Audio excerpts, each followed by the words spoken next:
Hi friends, welcome to episode 4 of We All Got Stories edition, How I Flourish. I am so excited to be sitting here with my friend and owner of Genia's Boutique, Margaret Ajoga-Otu. Hey. We are here to talk about her journey, not only of being an entrepreneur, but also being a doctoral student, of being an educator, and then all the great things, right, that makes her who she is. And so if you are not liking, following, or sharing, or engaging, I encourage you to do both. Please go and follow Margaret on Instagram at Genia Boutique.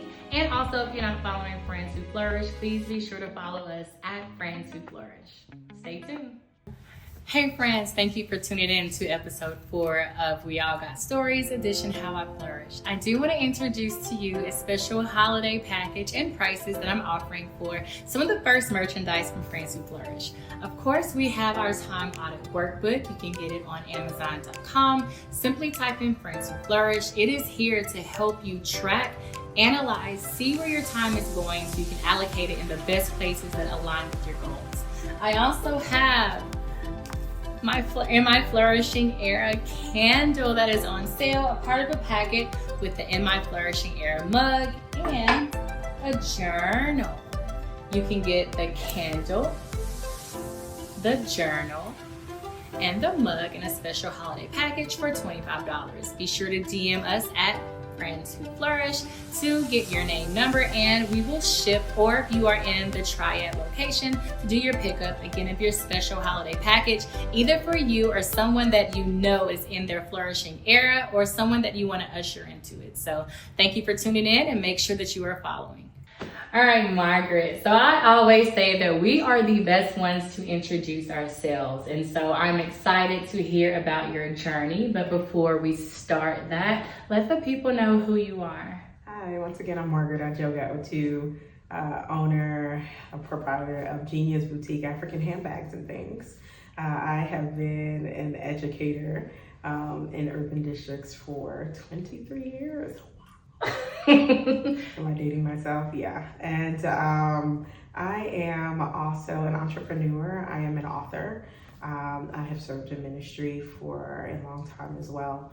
And so I'm just really happy to be here with you today. That's good, yes. And I met Margaret at the church that we are attending. So shout out to Impact Church in Greensboro, North Carolina. Absolutely. Highly recommend. Everyone there is so loving and they're consistent with their love. Absolutely. You know how some places you show up and like the first couple of times and then it may dwindle or not be as prominent. I've never experienced that at Impact. And so Agreed. Not only am I there getting the word and fellowship, I get to meet and befriend awesome people like Margaret. And so even in your introduction, we have a lot of things about your journey and who you are that I think is important and want to touch on. Mm-hmm. But one and first, you said you've been an educator, and I don't believe it, for 23 years.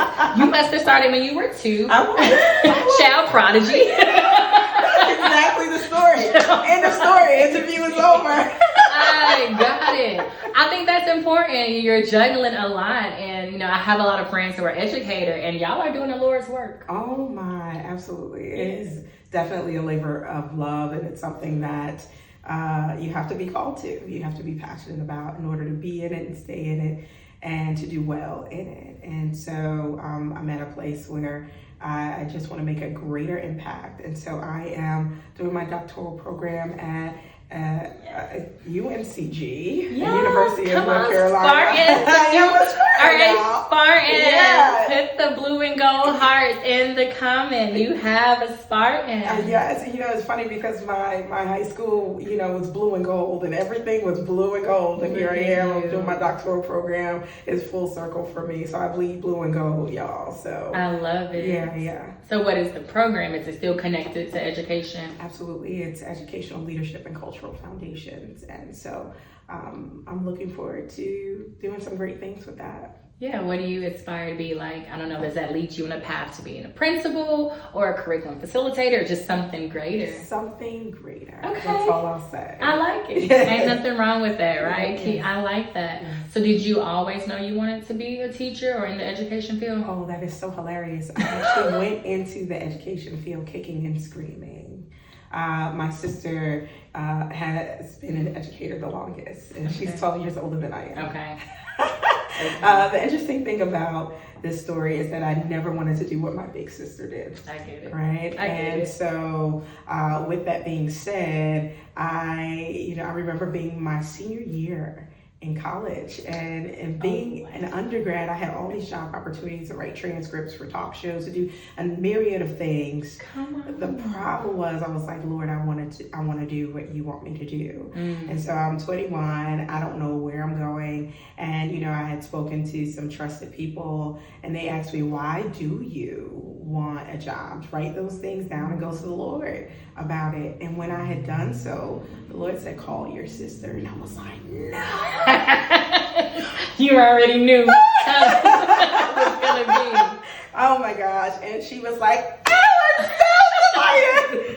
so, been waiting for you to call. oh my goodness. Because the crazy thing is they had been waiting for me to get it together. Yeah. My mom and my sister. My mom, why don't you become a teacher? I was like, because I don't want to become a teacher. Yeah. And so a true story, I was, when the bills started piling up and the school loans started, I remember going on a 3-day fast and I said, okay, Lord, I surrender. Whatever you want me to do, I'll do it. And so I remember the last day of the fast, I just felt led to go to my old high school, and everybody kept telling me, you know what, you should go to the board. And I was like, why would I go to the board? You should go to the board. Why would I go? What does that mean, go to the board? Go to the board. So go to the Board of Education. Oh, okay. Yeah. So just go to the board. You should go to the Board of Education. For what? I don't know anybody. Who would I go? Yeah. Who would I see? Yeah. You should just go. So when I went there,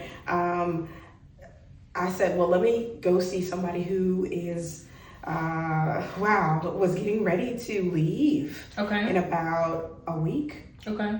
When I had gone there, she wasn't there, but her receptionists were my schoolmates from high school. And so I was like, they were like, Margaret. I was like, come on, Lord, you better order my stuff. Exactly. I was like, so what are you guys doing here? Oh, we work here. And I said, listen, here's my resume. Just tell the director that I'll stop by. I wasn't expecting anything, okay? My cell phone, I broke the joke. My cell phone was cut off. No. And my landline was staticky. Okay. And so all I know is that she called me, the director called me the next day and said, Margaret, this is Dr. So-and-so, and if we're going to get you in the system, shouldn't we get started now? And I was like, yes. She was like, good. You have an appointment at such and such school tomorrow. Can you make it? Oh, wow. Yes. Wow. So God moved heaven and earth to get me there. So I was the only librarian hired for that entire school year. So, during orientations, you have social studies teachers right there. You got, science over here. I was the only person in the midst of a budget freeze and an employment freeze to be hired in that capacity. And so I know it wasn't coincidence. It was totally a move of God. Look at God. Yeah. And see, when you obey God, that acceleration happens quickly. Yes. Quickly. Yes. Let's stop right there. Lord, let me be obedient so the acceleration can happen. Okay? Amen. Catch that. In Jesus' name. Catch that. So I want to go back to when you were playing the part of your mother. You hit us with an accent. Oh my God. My mother is a funny lady. I'm the more vivacious and outgoing one. She's quiet. She's reserved. She doesn't take any mess though. She's the type that will stare a hole through you. She is that kind of person. Yeah. Loving, hardworking, and she got that from her mother, whose name is Margaret. So I'm named after my grandma. Oh, that's sweet. Yeah. But she was no joke. But I have lots of funny stories about my mom and her stuff. As a matter of fact, Genia's Boutique is named after her. Her name is Genia. Okay. So my mom and my dad were very stylish. My dad passed away when I was young. I went to guess. Cut it out. Okay, anytime I have seen her before we made our formal like introductions of, good church sisters, I always admired her fashion. Like, it is a gift. Yes. And now that I hear you talking about your parents, it's in your DNA. I can't. Because no, for real. Because the struggle be real. Okay? Sweating bullets. Trying to figure out something to wear, and then let it be cute for whatever the occasion is. It seems to come so effortlessly, and so it's not a surprise. And then let it fit. Look. Triggered. Okay? Oh my gosh. Triggered. Oh my gosh. And so when I learned that you were the owner of a fashion boutique, right? Let alone, like, not even get into like what you specialize in, right? But like, it wasn't a surprise. Like, oh yeah, that tracks. Like, you have to be. If you were not the owner of a fashion boutique, I would have thought you were a stylist. Really? No, for real. Wow. For real. I enjoy fashion, okay? I enjoy fashion so much. When I visit my relatives in London or in the UK, I've gone to, I remember my first time going, I went to the Museum of Victoria and Albert Museum of Fashion, and I went twice in that same visit because I like colors, I like texture, I like thread counts, I like cuts, and so I get a lot of inspiration for that. So I really get excited about when I see well dressed, and when I see people who are well dressed, I get like, good job.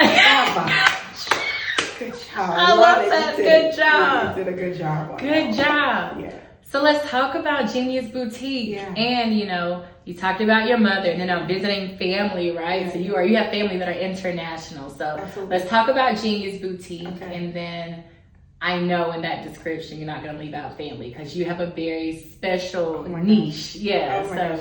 Yeah, so my parents came to the United States from Ghana in the 60s. And so they call my mom like one of the original families because, there weren't very many of us in that locale during that time. And so, different people helped different ones get here and so on and so forth. But anyway, we would go, my family and I, my mother would take my sister and I, and we would always get clothes made, all that other kind of stuff. Whenever we didn't go, my mom would always bring me back these gorgeous purses. Okay. Gorgeous. Okay. And so with that being said, my mother, I begged her because I kept getting compliments everywhere I went from all races. Like on your purse? That on my purse. On my purse. And I think I'm going to post it in the new year because I started in 2016. Okay. Genia's Boutique started in 2016. So it's going to be a 10-year anniversary. 10-year anniversary. That's good. Yeah. So my mom bought me the purse that everybody kept raving about. And people still compliment me to this day, even though the purse is almost 15 years old. Oh, wow. And so I was like, Mommy, we got to sell this. We got to sell this. And she was like, oh, no. And I'm like, Mommy, let's. And she was like, oh, no. So, 2 years. And I'm like, Mom, we really should. Okay. So she brings me 8 bags. Okay. And I sold it in a week.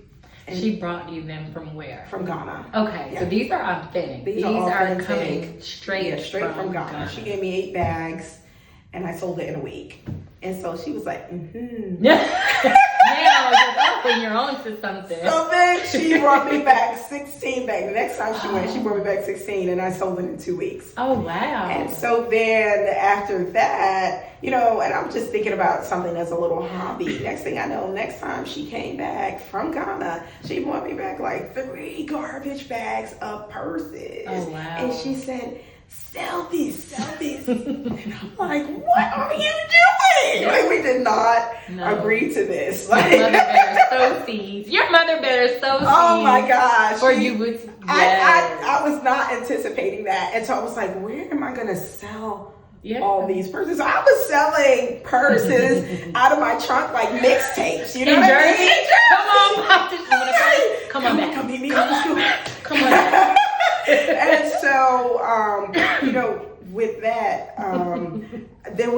there was a school bazaar we were having, and they were saying we need vendors, and I was like, well, I've never done that a day in my life. And then the person who was organizing it said, Margaret, would you come and sell those beautiful purses? And I was like, okay, sure. So what is it called? And I was like, Genia's Boutique. I love. Hey everybody, this is Margaret at Yoga02 again with Genia's Boutique, helping you to bring out your inner Ankara. Listen, it's holiday season. What in the world are you waiting for? Bring your loved ones, your friends, your associates, even your frenemies.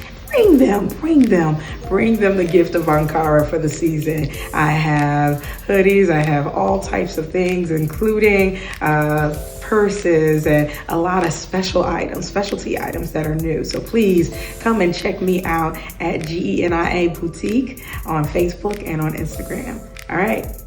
Love it. Your origin story is like none others. I love that. So right there on the spot, Genia's Boutique, because Eugenia was already sowing seeds, right? Yes, like absolutely. she believed you enough, and it was like, okay, this is yeah. something. You're right. Let's do it. Absolutely. And my brother helped me, he does art and stuff like that, both of them. So one of my brothers helped me with the logo and the business card. And so we went from Genia's Boutique to Genia's Boutique African Handbags and Things, because it started expanding a little bit more than I had anticipated. I knew it was bigger than me when people started calling me for scholarship luncheons and for auspicious occasions, like presidents of colleges and universities were calling me for like really, really important galas and things of that nature. Wait, to vend or to vend, provide? To vend, wow. as a vendor. Yes, That's black tie good. affairs. That's good. How many entrepreneurs, and I know it's some, but like I think that's a real blessed space to be in when people are calling you to show up. Absolutely. Because I know what it's like when you're Google searching and you're trying to ask around and you see a flyer like, oh, can you have a... That's all right. Yeah, that was really, really cool. And at the time, the market wasn't saturated. The market is very saturated now, especially because there's a large concentration of West Africans in the tri-state area. Okay. And so, I had to branch out and try to look for ways and really just be prayerful about what can make us more distinguishable from the next vendor. And so, that's how we grew. I like it. So let's get in the nitty gritty. Tell me about your attire that you have on now. But tell me about, are there any specific? Do you use Akira? Is that Ankara? Yes. Ankara. So tell me specifically about, the patterns that you choose, why, and any connections to the Ghanaian culture. Absolutely. So Ankara fabrics. A lot of it is Holland, Dutch wax print. Okay. We have certain vendors or certain companies called Vlisco. Vlisco is one of them. There's so many of them that's in Ghana and in Holland, but a lot of them are printed, interchangeably. When it comes to colors, I avoid black and red, because black and red are funeral colors. Okay. So whether it's all black or whether it's black and red, those are funeral colors. So sometimes I will avoid black and white. Because black and white are also funeral colors for people who are over 70. Oh. Right? So black and white or navy and white, yes, I avoid certain of those colors. I was at a gala or a scholarship luncheon that I was vending, and it was the organization, they had asked, hey, how come you don't have blue and white? We need blue and white. And I said, I'm sorry, but those are funeral colors. And so, I might be able to get you royal blue and white, but I can't always guarantee you navy and white because of that reason. Yeah. And so that's one thing. I steer clear of different Adinkra symbols, like symbols with meanings and things of, tribal meanings and things like that. I just look for colors. I look for things, I have a team in Ghana who does my stuff. So I'm calling and I'm like, no, I don't want that. Yes, I want that. Make sure it doesn't look too Western, right? Okay. Because what I find here is that you have a lot of people who embrace their roots, and they're very Afrocentric, right? But then in Ghana and a lot of other places in Africa, they're becoming more Western. So it's kind of like I want to maintain that authenticity. I like that. Yeah. I want to maintain that, and and so that's some of the things that I consider when I'm picking out patterns, or I'm like, nope, that looks too I can get a tie and dye here. I don't need a tie and dye over there. Yeah. So I'm very, very meticulous with that because it's art to me, and I love that. I like that. So do you have different seasons, different lines, connections, or tell me about your creativity and the process of going from what you see in your head to actual product in hand? One thing about fashion is that it's fluid. Okay. One thing that is like popping today will not be popping the next day. And then you're filled with, you still have all this product of what was popping last season. Mm-hmm. And so for me, it's a lot of experimentation of, I don't see anybody carrying this. Let me see what happens, and let me see how the patrons respond to it. And so in the response, because everybody wants to look different, everybody wants to be unique. Yeah. And a lot of times I'm selling things that I would wear, the jackets and the hoodies. And we love that, because everything I've seen you wear, I want it. So you know what I'm saying? If you want to do a little test subject on me. Absolutely, you got it. Frank to Flourish approves, okay? So I like that though. If you want to wear it, you are absolutely right. Yeah. At least one person. I too want to wear it. Brought to you. I love it. I love it. Mm-hmm. So that's pretty much how that process is. Looking for items that I've never quite sold before. Okay, sometimes my mom would bring things and I'm like, they're not gonna buy that. And then people are like, buy it up. Or then I'm like, or she would, bring me things, or I'd get things and I'm like, they are not going to. And then sometimes I'm right, they're not going to. Mm-hmm. So a lot of times, it comes with trial and error. A gap that I try to fill that a lot of other places probably don't consider is that, this is a very family-oriented state. And because it's family-oriented, you have a lot of people who want to match. I want to match this person. I want to match that person. That's so smart of you. And so I like to call it like urban SLB. SLB is like when you see African weddings and everybody has the same fabric, but different patterns, right? That's like their entourage. That's like SLB. Or when you see families and they have the same pattern, but different cuts and styles. So it's kind of like, a lot of times people are looking for things that they can wear for a special occasion, but I'm looking for things that you can wear on a regular basis, something that's comfortable and durable enough and versatile enough that, you can wear it down the street. You can, wear it to a basketball game, like one of my posts, that's comfortable. And so that's really what I'm looking for, things that you can get more than one wear out of. I like that. So you talked about making sure that a lot of your items were things that the family collective could use, right? And I think that's very smart. And, being a good old Southern girl, I remember pictures with the family and we had to coordinate, or they dress you and your cousins alike. And so I think that's very smart of you to do too. And then very observant, coming from Jersey and then coming to, the Southeast, coming to North Carolina. How is, what's it like introducing Genia's Boutique to a Southern market? It's a really, really, really good question. So like I said, there are people who have an affinity for Africa, African fabrics, African art, African everything, all things African, pretty much. And so when I walk into those markets, it's easy. It's like, different people kind of flock to the table. However, there are times when I walk into different spaces, and I remember I was vending someplace, it was a huge place, and it had roughly 70,000 people there. Okay. And the vendor that I was next to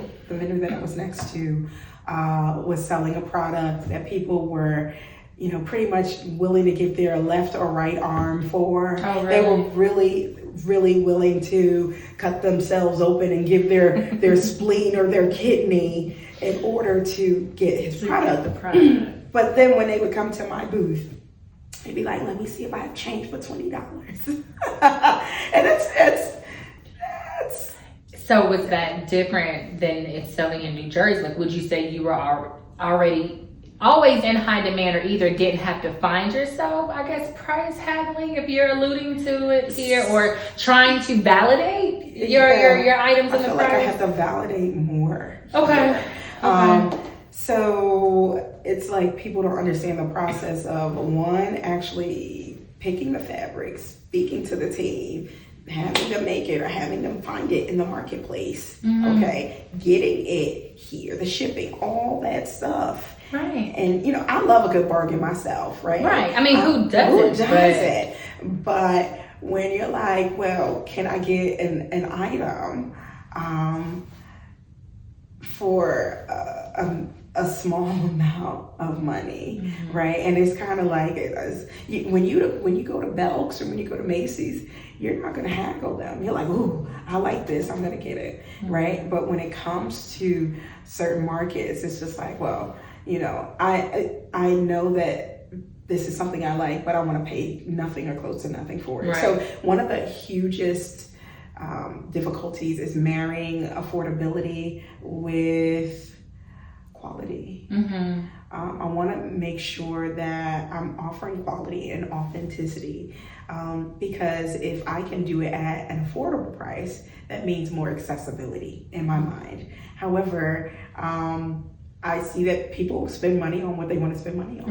Right. And so, if they're willing to give their spleen for a person over here, I can't take it personally that they don't quite see the value. And sometimes I have to. I'm like, hey, do you know that it was really, really troublesome just to get this stuff over to you, and you want to pay close to nothing for it? So it's kind of like, please show some respect to your fellow vendors, when you see them, because you don't know what kind of trouble that they went through just to get certain things. And that brings me to think about, your story. How are you, or, you don't have to answer now, but food for thought, not just for you, but for a lot of entrepreneurs, even myself, and that's one of the services that we offer at Brand to Flourish, is how are we communicating our story behind the product so that the value isn't one that now you as the customer have to decipher. This is what I have. This is the story behind it. This is the price.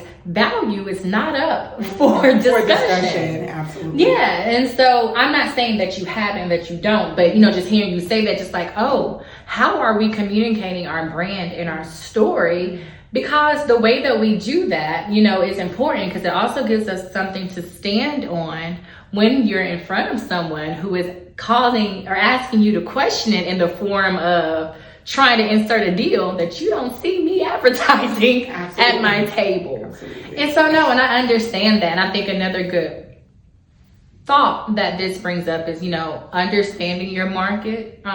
Again, I just think that's a good tool. I'm learning that. Brands to Flourish is going to be putting out some new merchandise, so soon I'm going to be a vendor in a very different way. And so, it's like, welcome. Right. I'm your friend in the community. But it is something to think about. What vending spaces or opportunities is worth your presence? Absolutely. Because you being there is a lot. You saying yes to something means you said no to other things, right? So in that is a whole prioritization.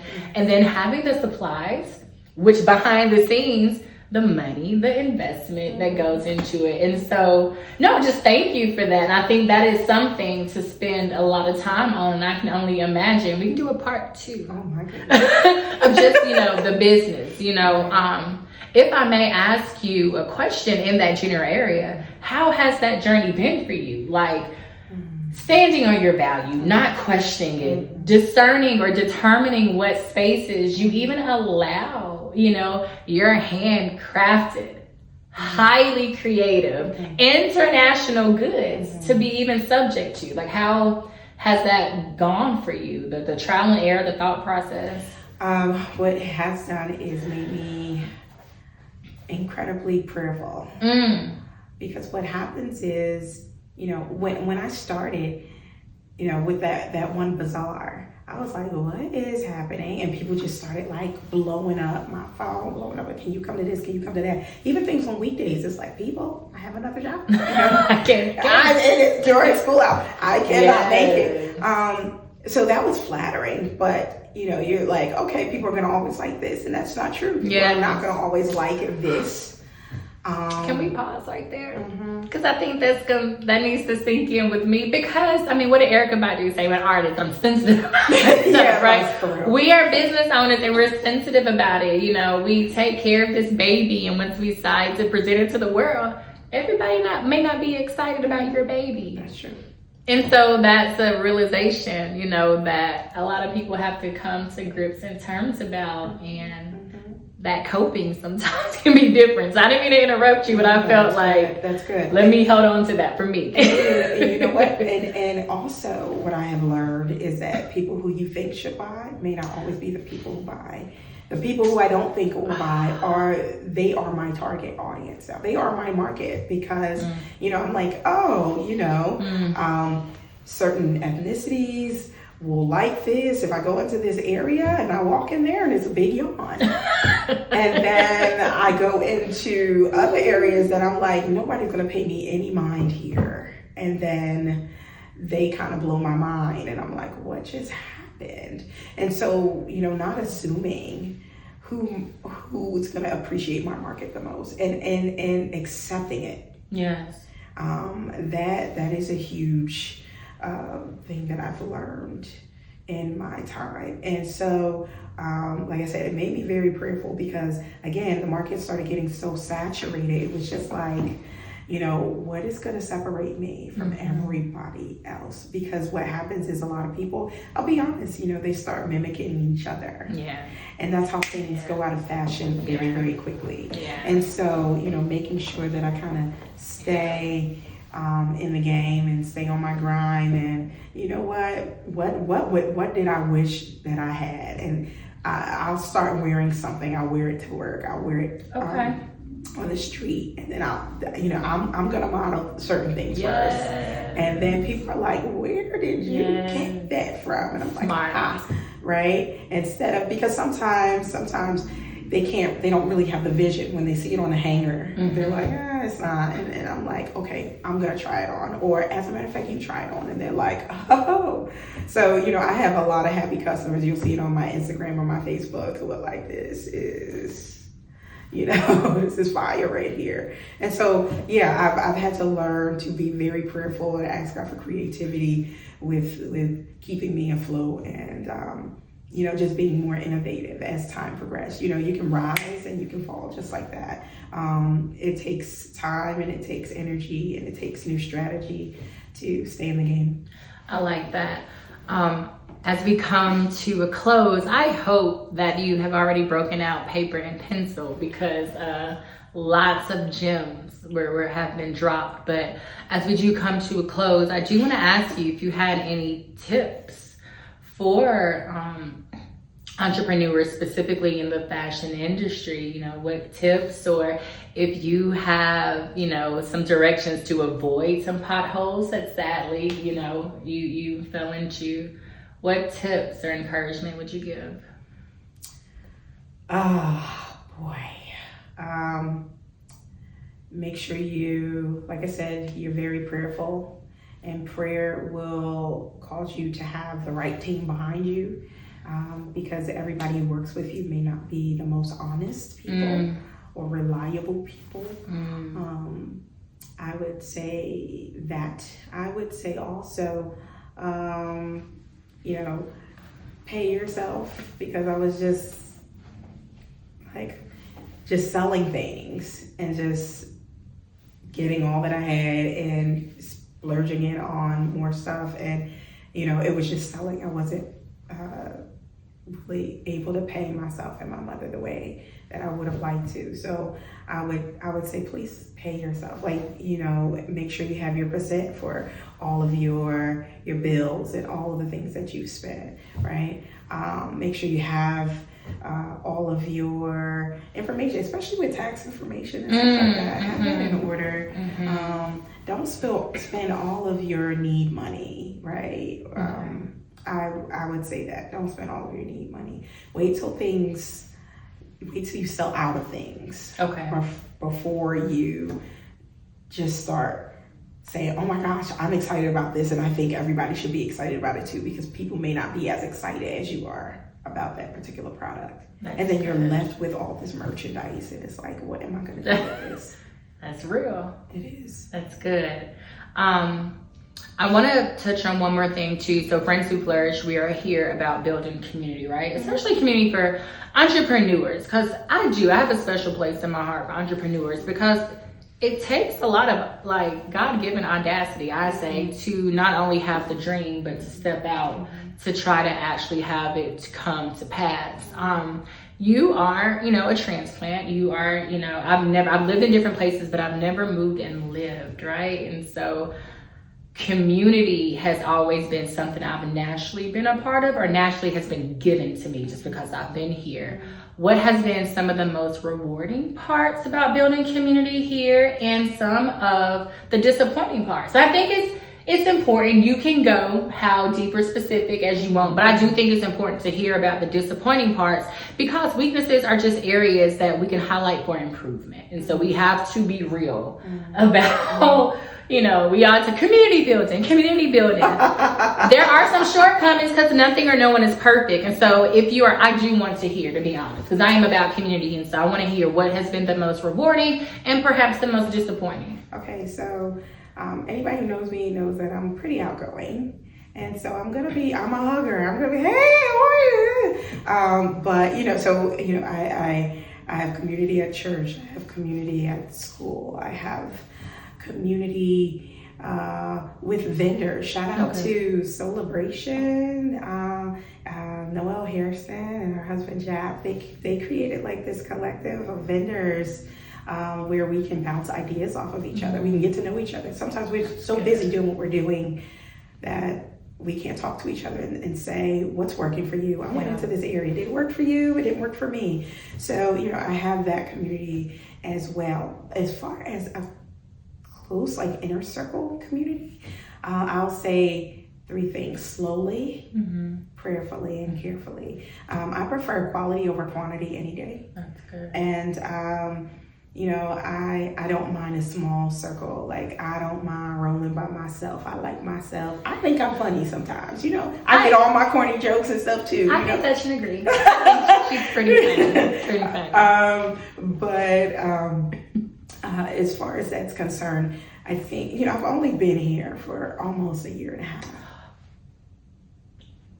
That's it? That's it. It seems longer, right? It does, and only because you're warm, you're inviting, and you seem pretty solid, but that just makes sense in what you just said. Yeah. You are comfortable with who you are. Absolutely. You know what I'm saying? Absolutely. So I didn't know that. So sorry. It feels like longer. It does. It's only been a year and a half. So because it's been a year and a half, I give people grace to check me out and vet me and see if I'm legit, and likewise, I'm doing the same thing. Yeah. And so because my schedule is so rigid, with going to school full time, which people think I'm insane for doing, going to school full time, working full time, and then having the business, I realize much more that my time is so valuable, and I don't have a lot of it to waste.